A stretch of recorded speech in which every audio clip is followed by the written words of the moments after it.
देखो तो हम लोग पिछले क्लास में जो भी चीजें आपको हम पढ़ाए थे उन सबको आप लोग ध्यान से पढ़े? नहीं पढ़े। इसमें से बहुत लोग हैं जो पिछले क्लास में पढ़ाई हुआ था, नहीं उसको जाकर फिगर को बढ़िया से देखकर समझकर फेयर किए और उसको बढ़िया सब डिटेल अपना ठीक से पढ़े। हमको नहीं विश्वास है? देख लेने से नहीं होता है। आप जब तक उन चीजों को ध्यान से पढ़िएगा नहीं, ध्यान से लिखिएगा नहीं, तो वो फील नहीं होगा। और सॉलिड स्टेट 3 डायमेंशनल होता है, तो इसमें ज्यादा चीजें जो है ना आपको फील करनी पड़ती हैं। बस मेरा है, आपको दिमाग में फिगर बनाना पड़ेगा। जितना ही ज्यादा फील कीजिएगा उतना ही ये चैप्टर ठीक होता है। ऐसे तो पूरा साइंस ही है, नहीं आपको फील करके ही पढ़ना चाहिए। जितना फील कीजिएगा उतना ही आपको समझ में बात आता है। और जानते हैं, जितना ही फील करके पढ़िएगा ना उतना ही लंबे टाइम तक बात याद रहेगा। एकदम फैक्ट है। जैसे आप बातों को समझ जाए, एक समझ जाना क्लास में जो समझा दिया नहीं, और उसको फीलिंग करना है नहीं, तो उसके घर पर जाएं, उसको लिखें, पढ़ें, समझें, नहीं उसमें और अंदर जाएं। नहीं समझ में आया तो फिर आकर पूछें। बात समझ में आ रहा है? तब जाके एक्चुअल जब उसको रगड़ते हो ना कुछ देर तक, उसे फंसोगे, थोड़ा रगड़ोगे, थोड़ा दिक्कत होगा, नहीं तब जाके एक्चुअली आप फील करते हैं और तब वो पढ़ाई लंबे टाइम तक याद रहता है। हम बात समझा दिया, आपको समझ में आ गया? हाँ सर ठीक तो है। आपका नहीं हुआ, इस भरम में मत रहिएगा। इसलिए कोशिश कीजिएगा जो भी चीजें पढ़ाई हो नहीं उसको जरूर लिखिए। नोट्स मिल जाने के बावजूद भी लिखिए, पीडीएफ मिल जाने के बावजूद भी लिखिए, अपना एक फेयर कॉपी जरूर बनाइए। बहुत काम देगा आगे चल के, ये बहुत काम देगा आपको, ध्यान रखना है। हम लोगों के पास मेरा 10 साल 15 साल 12th का पुराना पढ़ा हुआ कॉपी मेरे पास अभी तक है। नहीं बात समझ में आ रहा है? उतना पुराना पढ़ा हुआ कॉपी है, वो बुक्स आज भी है मेरे पास। नहीं एक एक चीज जो हम लिखते थे वो सब बातें मेरे पास आज भी हैं। बहुत काम करता है।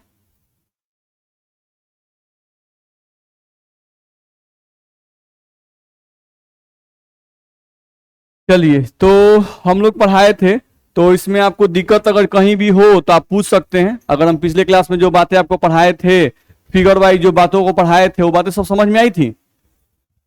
किसी को दिक्कत था? जो भी चीज पढ़ाए थे सबको समझ में आया था ना? ठीक है, चलिए अब नहीं भी आए तो वो असर कहिएगा।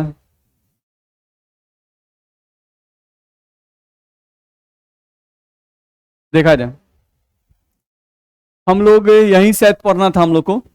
इसके पहले वाला पेज हम पढ़ा चुके हैं, ये पढ़ा लिए थे ना, यहां तक हम लोग पढ़ लिए, सीसीपी पढ़ लिए थे। अब उसके बाद ही हम लोग को पढ़ना था। देखो तो समझते हैं इस बात को। लिखा हुआ है इसमें, पढ़ेंगे अगर तो लिखा हुआ है एससीपी तथा सीसीपी ये दोनों प्रकार के निविड़ संकुलन अति उच्च क्षमता वाले होते हैं। ठीक है, ये लिख रहा है कि आपका जो एससीपी है और आपका जो सीसीपी है ये दोनों ही अति उच्च क्षमता वाला है। ठीक है, अति उच्च क्षमता का मतलब होता है कि अगर किसी सॉलिड का स्ट्रक्चर कहा जाए कि बाबू देखो इसका स्ट्रक्चर एससीपी है, इसका स्ट्रक्चर सीसीपी है, तो समझ जाओ कि वो बहुत स्ट्रॉन्ग सॉलिड है। बस में आ रहा है? ठीक है, क्यों स्ट्रॉन्ग सॉलिड है? क्योंकि ये मैक्सिमम अवेलेबल स्पेस का, यानी जितना स्पेस अवेलेबल रहता है उसका मैक्सिमम जगह ये छेक लेते हैं। अर्थात इन सॉलिड में खाली स्थान बहुत कम रहता है। अर्थात इन सॉलिड में खोखलापन जो होता है ये खोखलापन बहुत कम होता है। इसलिए सॉलिड जो है ये बहुत उच्च क्षमता वाले होते हैं, इसलिए लिखा हुआ है। जैसे देखते हो हम लोग एससीपी सीसीपी में एग्जांपल लेते हैं आयरन का, नहीं तो आपको आयरन क्या लगता है, स्ट्रॉन्ग है कि वीक है? स्ट्रॉन्ग है भाई, ध्यान रखना है। चलो तो पढ़ते हैं, एससीपी तथा सीसीपी ये दोनों प्रकार के निविड़ संकुलन अति उच्च क्षमता वाले होते हैं। ठीक है, एससीपी तथा सीसीपी में उपस्थित अवयवी कण कुल आयतन का 74% आयतन छेक लेते हैं। देख रहे हो, अगर टोटल स्पेस आपके पास मान लो 100 सेंटीमीटर क्यूब है, तो 100 सेंटीमीटर क्यूब का 74 सेंटीमीटर क्यूब आयतन परमाणुओं के द्वारा छेक लिया जाता है। ध्यान रखना है, नहीं तो 74% आयतन अगर छेक लिया जाएगा तो बचेगा कितना? 26% मात्र रिक्त स्थान बच जाता है भाई, मात्र 26%। ठीक है, जबकि आपको हम पढ़ाएंगे, हम लोग को अगला टॉपिक इसका पैकिंग इफिशियंसी ही आएगा, तो उसमें आप आगे चल के पढ़िएगा। तो एक हम लोग याद कीजिए, पढ़े थे सिंपल क्यूबिक यूनिट सेल, नहीं सरल घनीय एकक कोष्ठिका।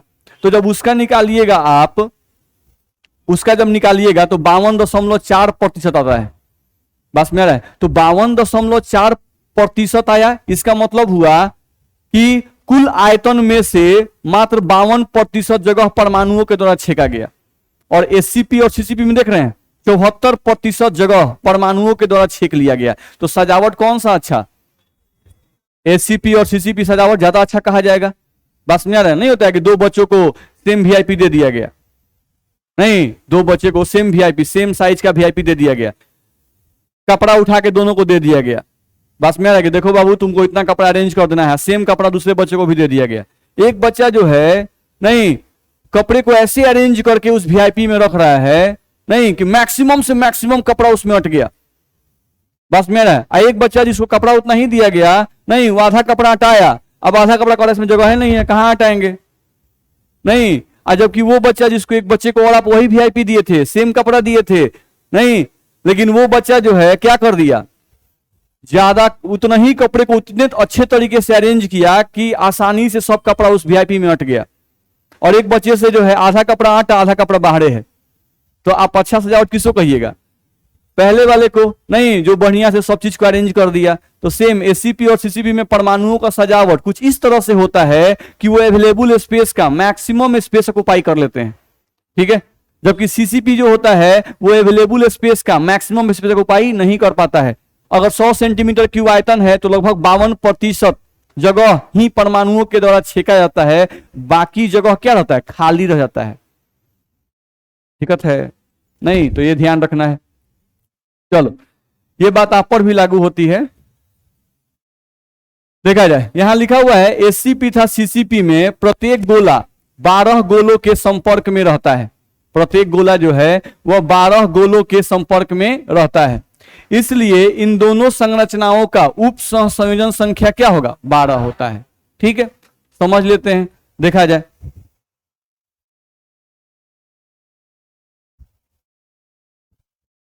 देखो तो जैसे हम लोग का एससीपी दिया हुआ है, नहीं तो एससीपी में हम लोगों को देखना है कि एक परमाणु जो है वो 12 परमाणुओं के स्पर्श में रहता है।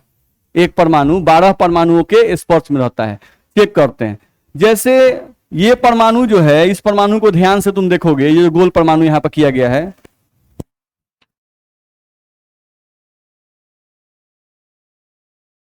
यहां पर हम इस परमाणु की बात कर रहे हैं जिसको हम लोग स्टार्ट किए हुए हैं।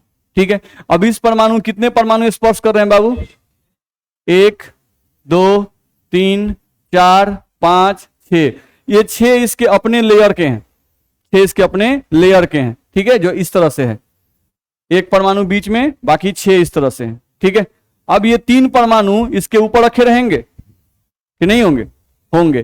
तो ये 3 परमाणु इसके ऊपर रखे हुए हैं, तो ये 3 परमाणु इसके ऊपर रखे हुए हैं, तो वो 3 परमाणु भी तो इसको टच करेंगे। तो 6 3 9। अच्छा, ये जो स्ट्रक्चर में लिए हुए हैं इसके ऊपर 3 परमाणु है, तो नीचे से भी तो 3 परमाणु होंगे। मेरी बात समझ में आ रही है, ऊपर से ये 3 परमाणु है तो नीचे से भी ऐसे परमाणु 3 होंगे कि नहीं होंगे, क्योंकि हम क्रिस्टल की बात कर रहे हैं। नहीं तो इस एक परमाणु को 6 परमाणु टच कर रहे हैं इसके अपने प्लेन के, 3 परमाणु इसके ऊपर और ऐसा ही 3 परमाणु इसके नीचे। नहीं तो टोटल इस परमाणु को कितने परमाणु टच करेंगे, 12। तो हेक्सागोनल क्लोज पैकिंग का जो क्रिस्टल लैटिस होता है, नहीं क्रिस्टल लैटिस जो होता है उसमें एक परमाणु को कितने परमाणु टच करते हैं, 12। तो कोऑर्डिनेशन नंबर कितना होगा, 12।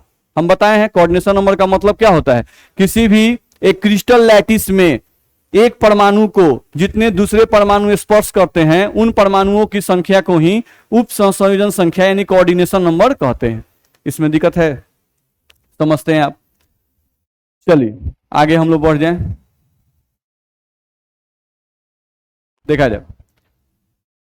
यहां लिखा हुआ है, यहां एक गोले को उसके प्लेन के 6 गोले स्पर्श करते हैं। अभी हम लोग समझाए ना, यहां एक गोले को उसके प्लेन के 6 गोले स्पर्श करते हैं तथा 3 गोले ऊपर से और 3 गोले नीचे से स्पर्श करते हैं, इसलिए कोऑर्डिनेशन नंबर 12 होता है।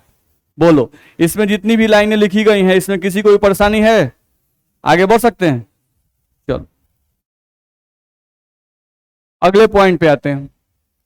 यहां से एक पॉइंट लिखा हुआ है, आप देख सकते हो, लिखा हुआ है क्या कि जिन क्रिस्टलों में परमाणु दिशात्मक आबंध बनाते हैं उनका कोऑर्डिनेशन नंबर कम होता है। ठीक है, फिर बोल रहा है कि जिन क्रिस्टलों में परमाणु अदिशात्मक आबंध बनाते हैं उनका कोऑर्डिनेशन नंबर ज्यादा होता है। इस बात को थोड़ा समझ लेते हैं, आसान सा चीज है। देखो तो एक हम लोगों को बॉन्ड आ रहा है, इसमें दिशात्मक आबंध, इसमें टर्म आया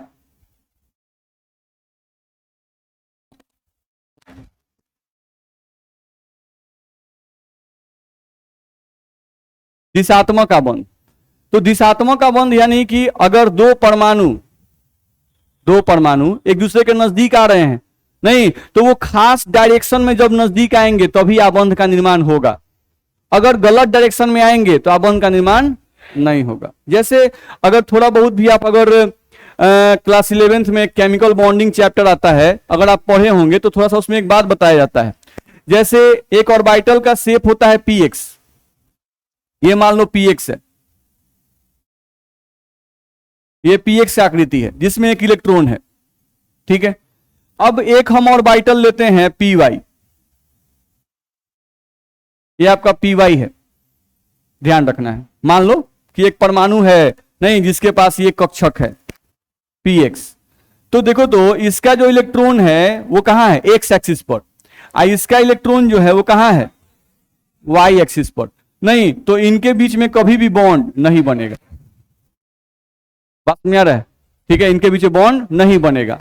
अब हम लोग बोल रहे हैं क्या कि ये px है जिसके पास एक इलेक्ट्रॉन है, और फिर एक परमाणु का px है उसके पास एक इलेक्ट्रॉन है। ध्यान रखना है, ये एक परमाणु का px है, ये दूसरे परमाणु का px है बाबू। अब ये दोनों नजदीक आएंगे तो इनके बीच में कुछ अतिव्यापन इस तरह से होता है,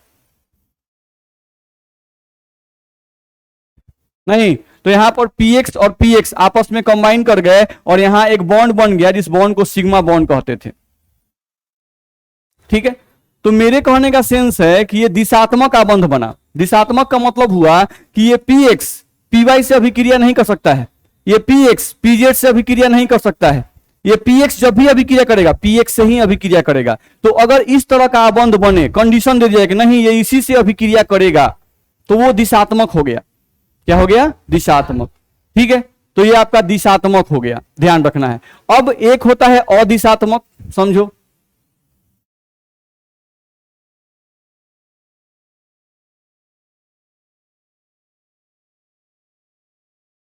अदिशात्मक, तो अदिशात्मक जो होता है वो बनता है धनायन और ऋणायन के बीच में।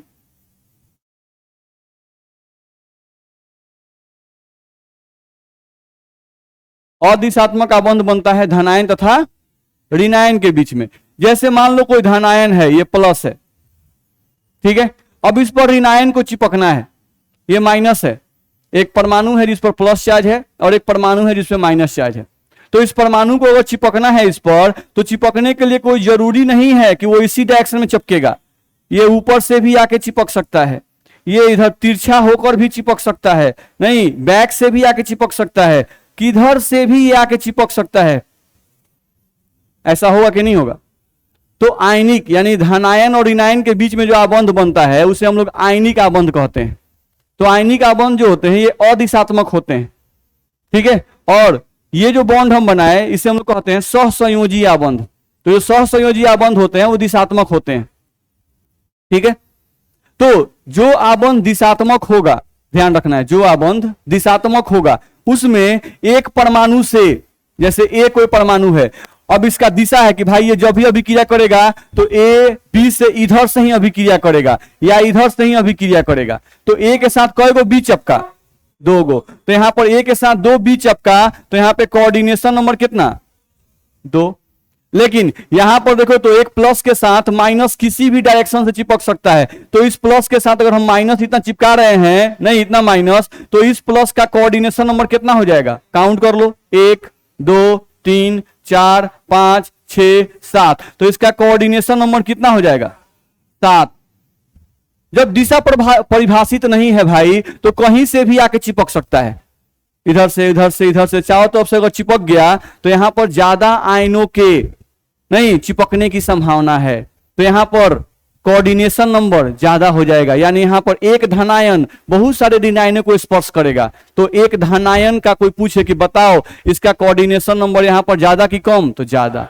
और यहां पे कोऑर्डिनेशन नंबर ज्यादा कि कम, कम, क्योंकि बी ऊपर से भी आना चाहता है, बी जो है वो ऊपर से भी आना चाहता है, लेकिन एक होता है कि हम डायरेक्शनल बॉन्ड बनाते हैं, हम सिर्फ अपने दाहिने और बाएं से बॉन्ड बना सकते हैं, ऊपर से या नीचे से बॉन्ड नहीं बना सकते हैं। नहीं तो बी तो ऊपर रहेगा, क्या इसको स्पर्श कर पाएगा? नहीं कर पाएगा। तो क्या इसकी कोऑर्डिनेशन नंबर में ये वाला बी काउंट होगा? नहीं काउंट होगा। ये बात दिमाग में गया? तो हम लोग क्या कहे कि जो परमाणु दिशात्मक आबंध बनाते हैं उनका कोऑर्डिनेशन नंबर कम होता है, और जो परमाणु अदिशात्मक आबंध बनाते हैं उनका कोऑर्डिनेशन नंबर ज्यादा होता है। तो कोऑर्डिनेशन नंबर यानी उनसे चिपकने वाले परमाणुओं की संख्या। दिक्कत है? चलिए आगे बढ़े। यहां पे एक बात बताया गया, एससीपी के एक यूनिट सेल में कुल परमाणुओं की संख्या। ठीक है, जैसे आप याद किए थे, याद कर लेते हैं एक बार।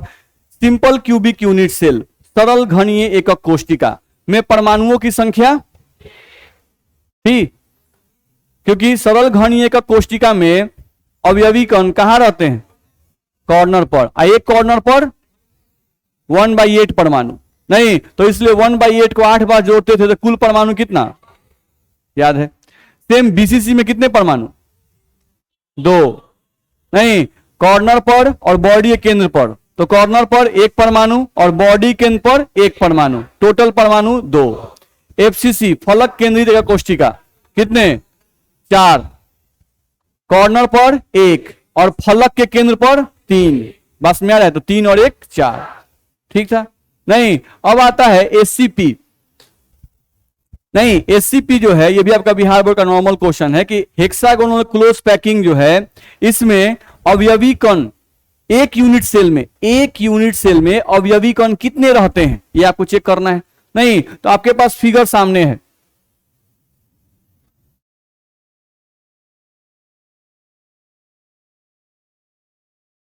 देखो तो थोड़ा सा बड़ा कर लिए इसको हम लोग। ये अवयवी कण, अच्छा इसी पे लिखा हुआ चला रहा है, ये ढकना चाहिए।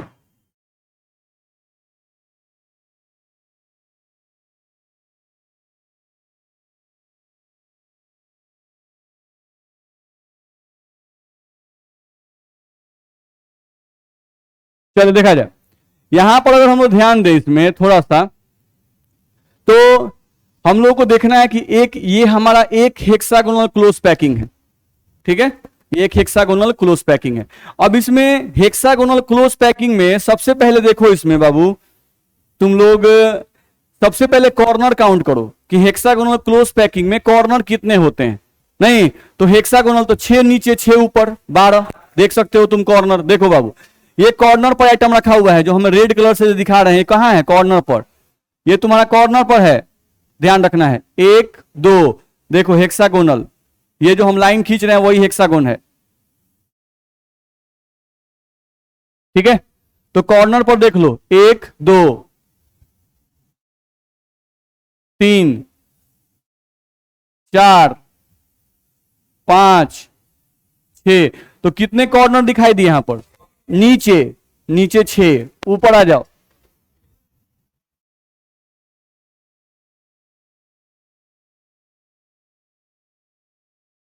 एक corner, 2 corner, 3 corner, 4 corner, 5 corner और 6 कॉर्नर, ये ध्यान रखना है। तो हेक्सागोन में सबसे पहला याद रखने वाला चीज है कि हेक्सागोन एक ऐसा स्ट्रक्चर है जिसमें कॉर्नर की संख्या कितनी होती है? 12 होती है। बात समझ में आ रहा है? हेक्सागोन में कॉर्नर संख्या कितनी होती है? 12। जबकि जनरल जो तुम घन लेते हो, क्यूब लेते हो, उसमें कॉर्नर की संख्या कितनी होती है? 8। 4 बहुत है, इसमें चारों बोल रहे हैं। अरे भाई 4 गो, ये क्यूब है एक तरह समझिए, तो इसमें 4 कॉर्नर ऊपर हैं, 1 2 3 4, 4 गो नीचे। नहीं तो नॉर्मल अगर क्यूब की जब बात करते हैं तो कॉर्नर कितने? 8। ठीक है, और यहां पर हम लोग बात किसकी कर रहे हैं? हेक्सागोनल की। तो हेक्सागोनल में कॉर्नर कितने? 12, याद रहेगा। ठीक है, अब चलो यहां पर जो आपका एक परमाणु यहां पर दिया गया है कॉर्नर पर, नहीं, जब इसका रियल स्ट्रक्चर, जब बहुत सारे इसे हेक्सागोन चिपकेंगे तो यहां पर कंप्लीट एक परमाणु नहीं रहता है, एक परमाणु का, यहां पर एक परमाणु का 1/6 हिस्सा ही रहता है। कितना रहता है? 1/6 हिस्सा ही रहता है। ध्यान रखना है, एक कॉर्नर पर पूरा एक परमाणु नहीं रहता है, क्योंकि जब एक आप इसको बड़े से क्रिस्टल में लोगे तो इससे बहुत सारे हेक्सागोन चिपक जाएंगे, तो चिपकेंगे तो ये एक परमाणु बहुत सारे हिस्सों में बट जाएगा। तो यहां से, और हम पहले ही बता चुके हैं कि कभी भी ये एक परमाणु नहीं होता, ये परमाणु का केंद्र है, और परमाणु तो ऐसा होगा ना, नहीं, तो इस हेक्सागोन में परमाणु का तो इतना ही हिस्सा आया, यही ना है जी, नहीं, बाकी ये तो हिस्सा परमाणु का बाहर है, नहीं, तो ये कितने हिस्से में बंटता है याद रखना है। तो हेक्सागोन में कॉर्नर पर उपस्थित एक परमाणु, हेक्सागोन में कॉर्नर पर उपस्थित एक परमाणु 6 हेक्सागोन में सहभागित होता है। तो अगर 6 हिस्सों में बटेगा तो एक के हिस्से में कितना आएगा? 1/6। तो 1/6 ये कितनी बार? 12 बार होगा। तो 1/6 गुना 12 कर सकते हैं? नहीं, तो कॉर्नर पर निकल जाएगा। तो मान लो हम लोग यहां पे करते ऐसे 1/6 मल्टीप्लाइड बाई 12, तो कितना आता? 2, यानी कि टोटल कॉर्नर मिला के कितना परमाणु होता? 2 परमाणु। पहले इतना में दिक्कत तो पहले बताओ, आगे बढ़े, ठीक है। अब तुमको टोटल 2 परमाणु आ गए भाई। अब ध्यान से देखो, यहां पर तुम देखोगे तो देखो फेस का इसका सेंटर, ये जो हेक्सागोन है इसका ये फलक है, फेस दिखाई दे रहा है? नहीं, तो फेस के सेंटर पर कितना परमाणु है? 1। लेकिन ध्यान रखना है, फेस के सेंटर पर यहां एक परमाणु नहीं, एक परमाणु का आधा ही हिस्सा रहेगा, क्योंकि इसका ये फेस है, तो इस फेस से और एक हेक्सागोन चिपक सकता है। तब जब इसे एक और हेक्सागोन चिपकेगा तो वो हेक्सागोन क्या करेगा? आधा परमाणु इसके हिस्से में जाएगा और आधा परमाणु इसके हिस्से में जाएगा कि नहीं जाएगा? जाएगा। तो इसके फलक के केंद्र पर ये जो गोल दिखाई दे रहा है, ये एक परमाणु है कि आधा परमाणु? आधा परमाणु है। यहां पर आ जाओ, इसके जो फलक का केंद्र है, इस फलक के केंद्र पर कितना परमाणु है? आधा परमाणु है, ये पूरा परमाणु नहीं है। चलो, तो आधा और आधा जोड़ देंगे तो कितना आ जाएगा? तो +1 कर दें, दिक्कत है? चलो, अब देखो इसमें 3 परमाणु इसके बॉडी के केंद्र में दिखाई दे रहे हैं। ये वाला परमाणु ध्यान से देखो, 1 परमाणु, 2 परमाणु और ये 3 परमाणु, ये कहां है? बॉडी के केंद्र में। तो हम पहले भी पढ़ाए हैं कि बॉडी के केंद्र में उपस्थित परमाणु किसी और यूनिट सेल के द्वारा सहभाजित नहीं होता है। तो यहां पर ये कंप्लीट 3 परमाणु माने कि इसको भी कम माना जाए? इसको कंप्लीट 3 परमाणु मानेंगे, क्योंकि ये बॉडी के अंदर है। तो बॉडी के अंदर का 3 परमाणु दूसरे हेक्सागोन से सहभाजित नहीं होगा। तो यहां पर +3 और कर दें तो टोटल कई वो लग रहा है? तो 2 और 3 5 और 1 6। तो याद रखना भी बड़ा आसान है, हेक्सागोन नाम है, हेक्सा मतलब 6 होता ही है, नहीं, तो हेक्सा मतलब 6। अच्छा, परमाणु इसके एक यूनिट सेल में कई गो परमाणु? तो 6 का है भाई, तो नाम है हेक्सा। दिक्कत है? नहीं, लेकिन कोई डिटेलिंग पूछता है तो आपको बताने आना चाहिए। क्या डिटेलिंग हुआ, हम फिर से अगर बोलते हैं, ध्यान रखना है। एक हेक्सागोन में टोटल हम लोगों के पास 12 कॉर्नर होते हैं, ठीक है। एक कॉर्नर पर एक परमाणु का 1/6 हिस्सा ही उपस्थित रहता है। ऐसा क्यों? क्योंकि कॉर्नर पर उपस्थित एक परमाणु 6 हिस्सों में बंटता है, इसीलिए एक कोने पर एक परमाणु का 1/6 हिस्सा ही उपस्थित रहता है। तो इस तरह से हमारे पास 12 कोने हैं, तो 12 गुना 1/6 करेंगे तो हमको टोटल परमाणु कितने आएंगे? 2। तो 2 परमाणु लिखे गए। फिर बोला गया कि हेक्सागोन में, एक हेक्सागोन में फलक कई गो होता है? 2 गो। एक यहां पे फलक है और एक यहां पे फलक है। नहीं, फलक पर उपस्थित एक परमाणु 2 हेक्सागोन में सहभागित होता है। इस कारण से एक फलक पर एक परमाणु का आधा ही हिस्सा उपस्थित रहता है। तो आधा यहां पर, आधा यहां पर, दोनों को जोड़ दिए तो कितना आ गया?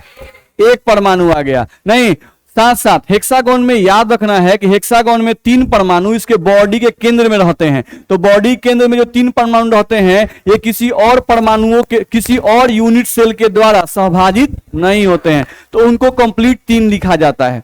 तो इस तरह से आप जोड़ोगे भाई, नहीं तो कॉर्नर पर हो गए 2, बॉडी केंद्र पर 3, 3 2 5 और फलक के केंद्र पर 1, 1/2 और 1/2 जोड़ के। तो इस तरह से आपको टोटल कितने हो गए? परेशानी है? अब जिन बातों को हम बोले वही सब लिखा हुआ है, नहीं, ये सब आप पढ़ सकते हैं। तो हम आगे बढ़े। चलिए, इसमें लिखा हुआ है, हम लोग पढ़ा चुके हैं आपको कि हेक्सागोनल और एक क्या था हम लोग का, क्यूबिकल क्लोज पैकिंग। नहीं, हेक्सागोनल क्लोज पैकिंग और एक था क्यूबिकल क्लोज पैकिंग। तो हेक्सागोनल क्लोज पैकिंग तो समझ गए, क्यूबिकल क्लोज पैकिंग हम लोग पहले से ही समझ चुके हैं।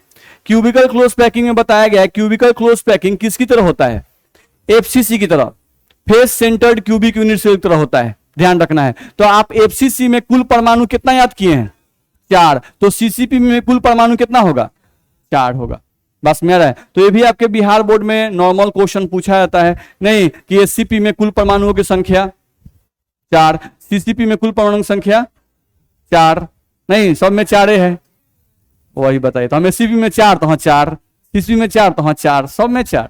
अरे गधा सब, एससीपी में अभी ना पढ़े 6 और सीसीपी में 4, नहीं। चलो अब यहां से थोड़ा सा देख लें हम लोगों को, तो यहां से लिखा गया था एससीपी और यहां पे हम लोग को लिखा गया सीसीपी।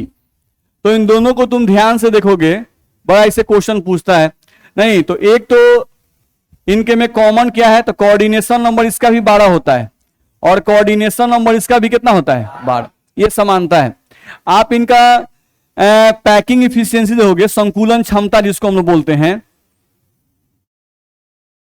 संकुलन क्षमता, संकुलन क्षमता का मतलब कुल उपलब्ध स्पेस का कितना स्पेस ये छेक लेते हैं। नहीं तो इसका भी संकुलन क्षमता 74% आता है और इसका भी संकुलन क्षमता 74% आता है, ये समानता है।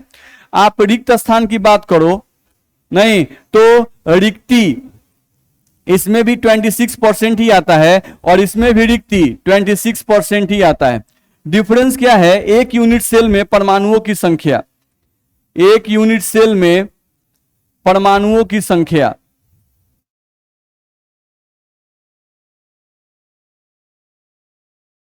तो एक यूनिट सेल में परमाणुओं की संख्या एससीपी में 6 आती है और क्यूबिकल में कितनी आती है, ये डिफरेंस होता है। दिक्कत है, आगे बढ़ सकते हैं। तो ये हम लोगों को इसके बारे में बताया गया, ठीक है। चलो आगे बढ़ते हैं। तो ये हम लोग का सीट खत्म हो चुका है,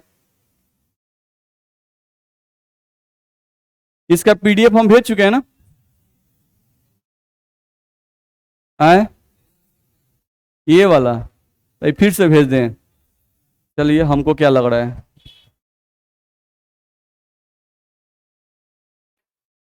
चलिए अब हम लोग दूसरे पॉइंट पे आते हैं। थोड़ा सेव हो जाइए।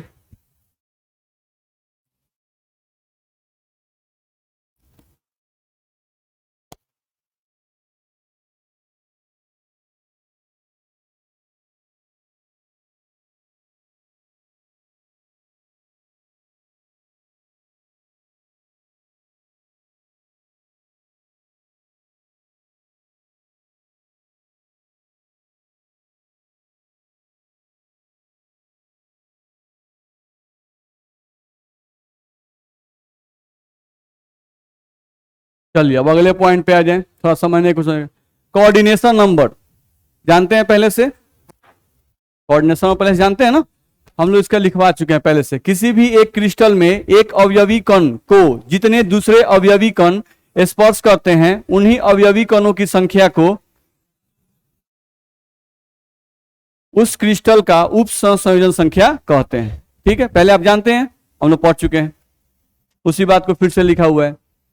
यहां पर एक आया तरल घनीय एकक कोष्टिका में उप संयोजन संख्या, जो आपका सवाल था उस दिन। नहीं, हम लोग बारी बारी सब पे आते हैं। ये सरल घनीय एकक कोष्टिका हम लोग आपको पढ़ाए थे। तो सरल घनीय एकक कोष्टिका की अगर हम लोग बात करते हैं, देखो तो सरल घनीय एकक कोष्टिका कैसे बनता है, तो हम बताए थे एक लेयर ये होता है। नहीं, सेम ऐसा ही लेयर हम उठा के इसके ऊपर रखते हैं, सेम ऐसा ही लेयर उठा के फिर हम रखते हैं, यानी ऐसा ही लेयर बढ़ता चला जाएगा। तो हम लोग क्या बन जाएगा, सिंपल क्यूबिक यूनिट सेल बन जाएगा। अभी ये क्या है, स्क्वायर क्लोज पैकिंग। ठीक है, अभी ये स्क्वायर क्लोज पैकिंग है। स्क्वायर क्लोज पैकिंग को ही जब रिपीट करते जाएंगे तो क्या बनेगा, क्यूबिकल क्लोज पैकिंग।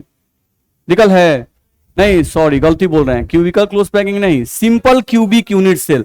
बड़ा नाम का थोड़ा थोड़ा डिफरेंस है भाई, नहीं गलत से गलत नहीं बोला जाए। सीसीपी अलग है, क्यूबिकल क्लोज पैकिंग जो अभी पढ़ रहे थे वो सीसीपी था।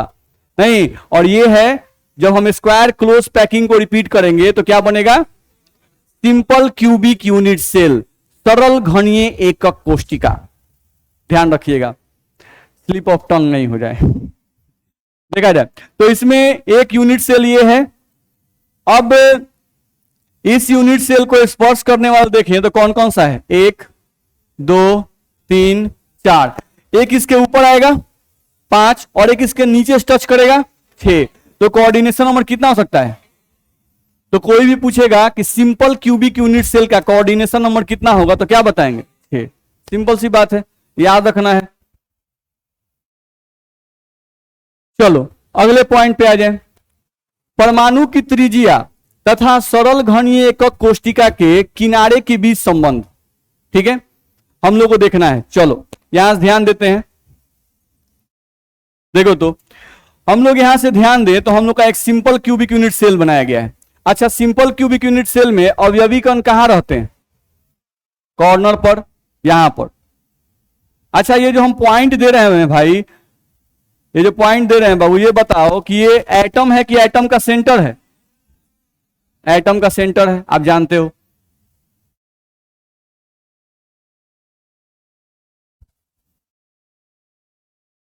ठीक है। अच्छा, ये जो हम लोग क्यूब खींचे हुए हैं, इसमें तो अगर कोई पूछे कि यहां से ये जो है हम लोग का सी डैश डी डैश, ये कितना है? ए। क्यूब के किनारे की लंबाई ये ए का मतलब क्या है? क्यूब के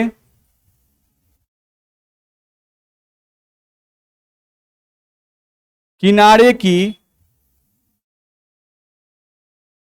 लंबाई है ये कि नहीं है ना? ये ए है, सब जगह ए होगा, किसी को दिक्कत तो रोकिएगा। ठीक है, ये हम लोग क्या हो गया, यहां से लेकर यहां तक ये हो गया क्यूब के किनारे की लंबाई होगी। ठीक है। अच्छा, अब हमको ये बताओ कि यहां पर परमाणु का जो है वो सेंटर है, तो परमाणु जो होगा वो हम लोगों का कुछ इस तरह से होगा ना? नहीं, यहां पर एक परमाणु है, इस परमाणु का सेंटर ये है। ठीक है, चलो यहां पर एक परमाणु होगा ना, क्योंकि कॉर्नर पर ही परमाणु है। देखो कॉर्नर परमाणु है, उसी का हम लोग एक परमाणु खींच दिए, परमाणु एक खींच दिए। बोलो दिक्कत है? ठीक है। अब चलो, ये जो परमाणु हम खींचे हुए हैं उसका देखो तो, यहां से जो परमाणु हम लोग खींचे हुए हैं, थोड़ा ध्यान से देखो, यहां से लेकर यहां तक जो है ये इस परमाणु का त्रिज्या है आर। अच्छा, यहां से लेकर यहां तक ये परमाणु हम लोग खींचे हैं, इधर वाला परमाणु, इसका ये त्रिज्या है आर। तो ऐसा नहीं लगता है कि यहां से यहां तक ए था, ये पूरा ए था, और ये ए जो है वो 2r के बराबर है? सिंपल है। नहीं, ए बराबर 2r नहीं। तो यहां से हम लोग को समझ में ये आया कि यहां पे ए क्या है? क्यूब के किनारे की लंबाई, और आर क्या है? परमाणु की त्रिज्या। बोलो दिक्कत है? इसमें कह सकते हैं ना। तो सिंपल क्यूबिक यूनिट सेल में बहुत आसान है बताना, ए बराबर 2r। नहीं, सिंपल क्यूबिक यूनिट सेल में अगर कोई पूछता है कि भाई किनारे की लंबाई और परमाणु की त्रिज्या में क्या संबंध है, तो क्या बताएंगे? ए बराबर 2r। ठीक है, या आर बराबर कोई पूछे तो बस कह दो a/2। दिक्कत है? अच्छा, सिंपल क्यूबिक यूनिट सेल बनता कैसे है तो हम लोग पहले भी देख चुके हैं, अभी देख रहे थे। जैसे ये 4 गोले हैं, नहीं, जिनका सेंटर मिलाया गया है और लिखा गया है ABCD, ये भी सेम ऐसा ही 4 गोला है, सेम साइज का, A dash B dash C dash D dash. इन चारों गोलों को उठाना है, इसके ऊपर रख देना है। ठीक है, ए को ए डैश से मिलाना है। अच्छा, ये जो उठा के इसके ऊपर रखेंगे, नहीं तो ए के सामने कौन आएगा? याद रखना, ये सर्किल नहीं है, ये गेंद है। ये सर्किल नहीं है, गेंद है। ये बोर्ड के ऊपर भी ऐसे निकला हुआ रहेगा, ये बोर्ड के ऊपर निकला रहेगा, ये बोर्ड के ऊपर निकला रहेगा, ये सब निकला हुआ है। तो गेंद के ऊपर बाबू गेंद रख रहे हैं। नहीं, ये नहीं कि सर उठाई आई, चपका हुआ तो भी चपक गया। नहीं, चपक नहीं जाएगा। ये गेंद उठा हुआ है, इसके ऊपर ऐसे आप गेंद रख रहे हो, नहीं तो उसके केंद्र से, तो इसका केंद्र कहां होगा? अंदर, बॉल के अंदर, और उसके केंद्र से केंद्र को मिलाना है। यानी ए के ऊपर कौन आएगा? ए डैश, बी के ऊपर बी डैश, सी के ऊपर सी डैश, और डी के ऊपर डी डैश। उन सबको जब काट के निकालो तो क्यूब निकलेगा कि नहीं निकलेगा? निकलेगा। तो ये फिर ही करना पड़ेगा, समझ में आ रहा है? यानी दिमाग में फोटो बनना चाहिए। अच्छा हाँ, ये गेंद टाइप का है, नहीं, या घर पर गेंद हो तो गेंद सटा के 4 को देख लेंगे, और उसके ऊपर चारों गेंद रखेंगे, नहीं फिर सेंटर लगाना पड़ेगा, नहीं एक पतला सा तार रख के उनमें छेद करना पड़ेगा और तब जाके काटना पड़ेगा, उस हिसाब से एकदम क्यूब निकल जाएगा। दिक्कत है? चलिए चलिए, तो अभी जो हम लोग पढ़े उसी बात को यहां पर लिखा हुआ है, जो बात आपको हम भी समझाए a बराबर 2r, उसी बात को यहां पे लिखा हुआ है। नहीं आप देख सकते हो a बराबर क्या लिखा है, घन के किनारे की लंबाई, और r बराबर परमाणु की त्रिज्या। यहां चित्र से स्पष्ट है, इस चित्र से स्पष्ट है कि यहां से लेकर यहां तक ये क्या है a, और ये परमाणु हम लोग का है, ये वाला परमाणु है, ये ना परमाणु है, तो ये रहा आपका परमाणु।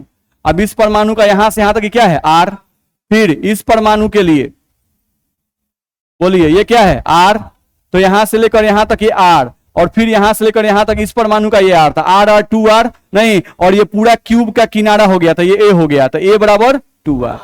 वही समझाया गया जो अभी हम लोग समझाए थे, उसी फिगर को यहां फिर से बनाया गया है। किसी को दिक्कत है? कहीं भी दिक्कत तो बोलिएगा भाई। क्या लिख रहा है? सिंपल क्यूबिक यूनिट सेल में परमाणु कोनों पर, ये सब तो आप जानते हो पहले से। चलो अगले पॉइंट पे आ जाओ। अगला पॉइंट आपको लिखा हुआ है इसमें, पैकिंग इफिशियंसी किसे कहते हैं या पैकिंग फ्रैक्शन किसे कहते हैं। ठीक है, अगला पॉइंट हम लोग का इसमें है कि पैकिंग इफिशियंसी या पैकिंग फ्रैक्शन किसे कहते हैं। पैकिंग इफिशियंसी को इंग्लिश में कहते हैं संकुलन क्षमता, और पैकिंग फ्रैक्शन को हिंदी में कहते हैं संकुलन अंश। ठीक है, अब इसका सेंस क्या है ये समझ लो। पैकिंग इफिशियंसी तो हम अभी कितना देर पहले से भी हम लोग यूज करते आए हैं। नहीं हम लोग कह रहे हैं क्या कि किसी भी क्रिस्टल में या किसी भी यूनिट सेल में जो टोटल उपलब्ध जगह होता है, टोटल जो स्पेस अवेलेबल रहता है, उस अवेलेबल स्पेस में से जितना स्पेस परमाणुओं के द्वारा छेक लिया जाता है, ऑक्युपाई कर लिया जाता है, उसी जगह को, उतने ही जगह को नाम दिया गया संकुलन क्षमता। क्या कहा गया? संकुलन क्षमता। जैसे नॉर्मल सा एग्जांपल लेते हैं भाई, समझ सकते हो तुम। हम मान लो कि एक बॉक्स ले लिए, तुमको एक बॉक्स दे दिए, और इस बॉक्स में कहा गया कि बाबू तुम बॉल भरते जाओ। नहीं तो तुम बॉल भर रहे हो, देखो तो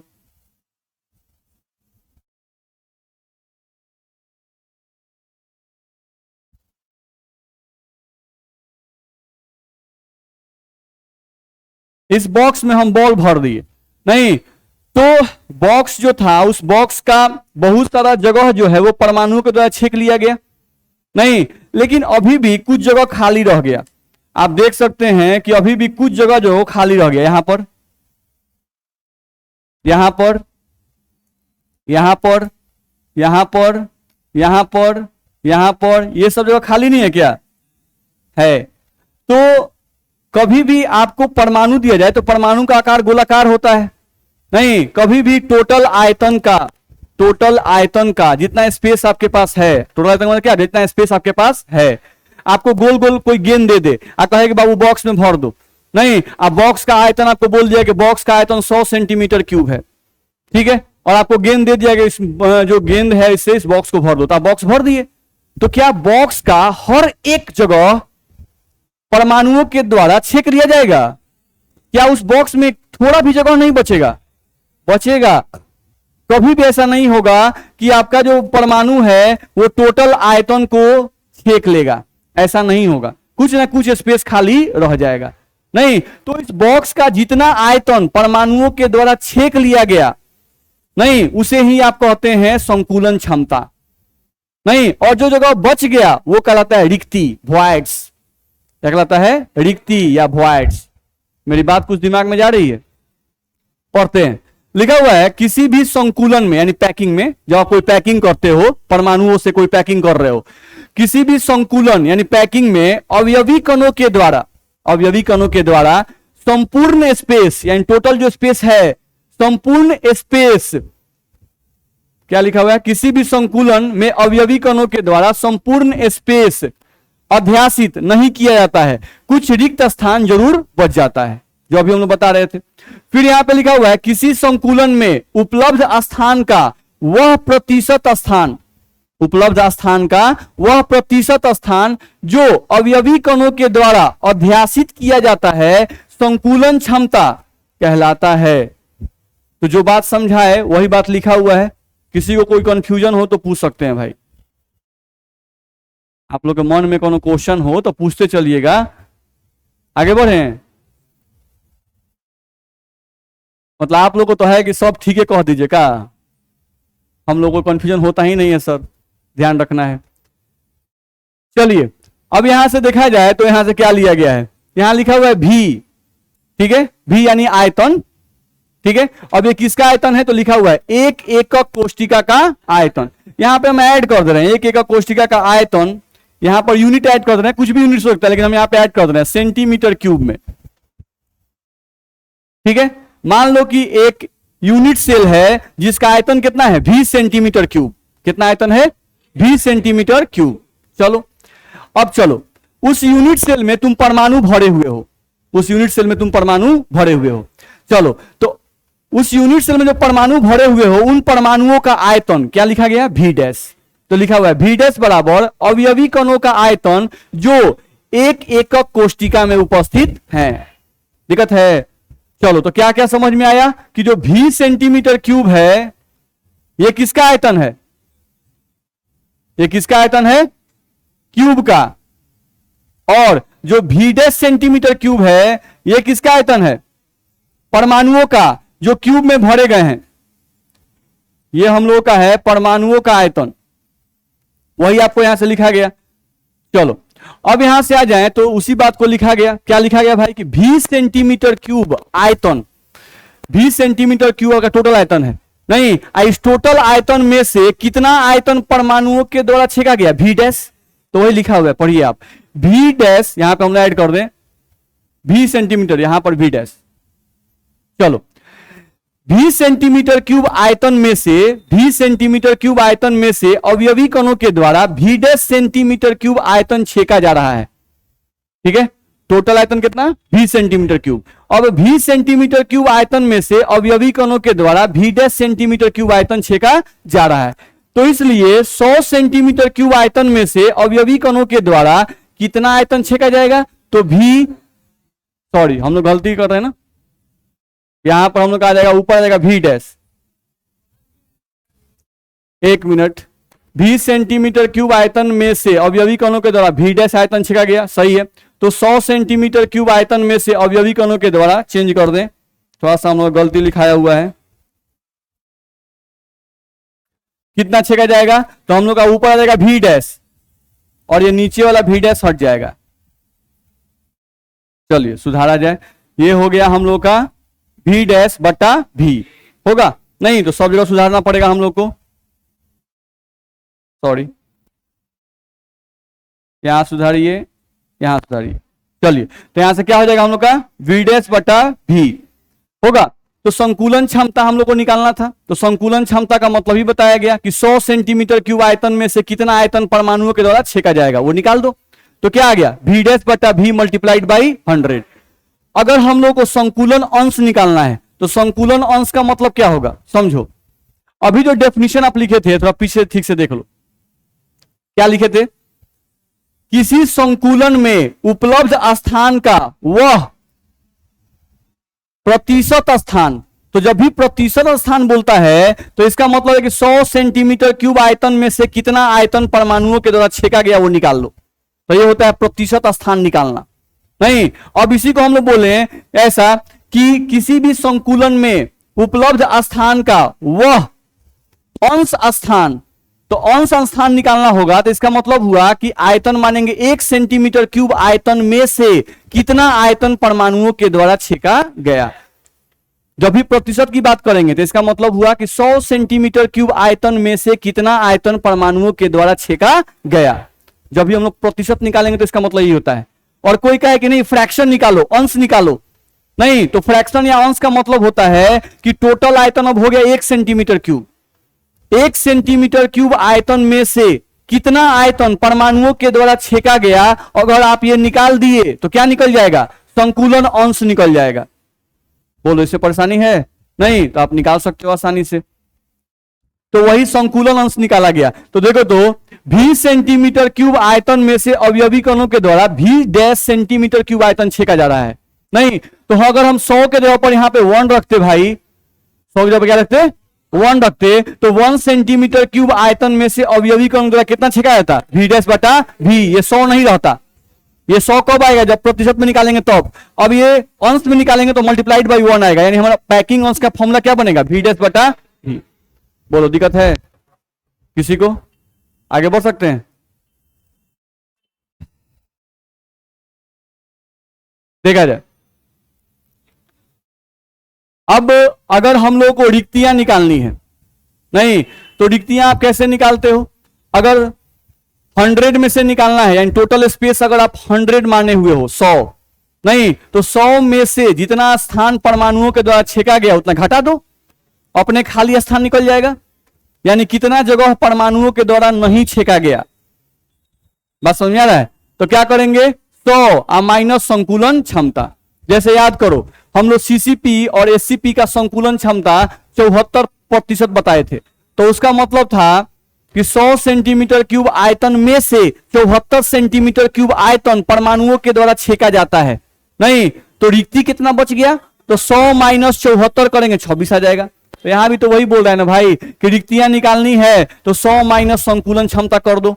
अगर रिक्तियों को अंश में निकालना है तो 1 माइनस संकुलन अंश कर दो।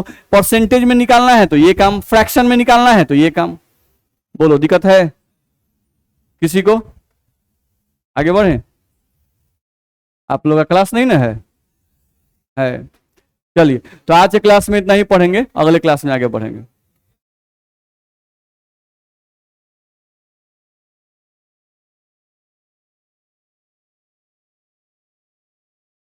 बाकी कोचिंग खुला है कि बंद है? बंद है। समझिए हम लोगों का क्लास बंद रहेगा, लेकिन आपका जो सॉलिड स्टेट चल रहा है ना, इस सॉलिड स्टेट का फिर अगला दिन आपको वीडियो जरूर आएगा।